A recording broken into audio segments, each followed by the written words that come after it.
2026 ಮಧ್ಯಾಹ್ನ ಊಟದ ಸಮಯದಲ್ಲಿ ಭಾರತೀಯ ಅಂಚೆ ನೌಕರರ ಒಕ್ಕೂಟಗಳು ನವದೆಹಲಿ ಕೇಂದ್ರ ಸಂಘಟನೆ ಕರೆ ಮೇರೆಗೆ ವಿಭಾಗೀಯ ಆಡಳಿತ ಕಚೇರಿ ಮುಂದೆ ಭಾರತೀಯ ಅಂಚೆ ನೌಕರರ ಸಂಘಗಳ ವತಿಯಿಂದ ಪ್ರತಿಭಟನಾ ಪ್ರದರ್ಶನ ಹಾಗೂ ಗೇಟ್ ಮೀಟಿಂಗ್ ಅನ್ನು ಹಮ್ಮಿಕೊಳ್ಳಲಾಗಿತ್ತು.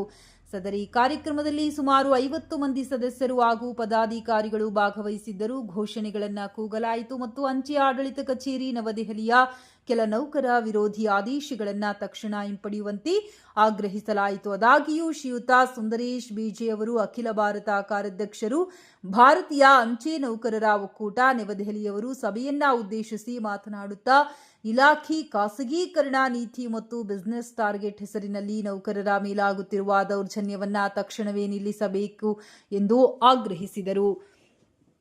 ಸದರಿ ಕಾರ್ಯಕ್ರಮದಲ್ಲಿ ಶ್ರೀ ನಾಗರಾಜ್ ಕೆಆರ್, ವಲಯ ಕಾರ್ಯದರ್ಶಿ ಸಂತೋಷ್, ವಿಭಾಗೀಯ ಕಾರ್ಯದರ್ಶಿ ಉಪಾಧ್ಯಕ್ಷರಾದ ಹೇಮಂತ್ ರಾಜ್, ಎಸ್ಜೆ ಸುನೀಲ್ ಮತ್ತಿತರರು ಹಾಜರಿದ್ದರು. ಕೊನೆಯಲ್ಲಿ ಅಂಚೆ ಅಧೀಕ್ಷಕರಿಗೆ ಮನವಿ ಪತ್ರ ಸಲ್ಲಿಸಲಾಯಿತು. ಈ ಘಟನೆಯು ಅಂಚೆ ಅಧೀಕ್ಷಕರ ಕಾರ್ಯಾಲಯದ ಮುಂದೆ ಆವರಣದಲ್ಲಿ ಯಶಸ್ವಿಯಾಗಿ ನಡೆಸಲಾಯಿತು.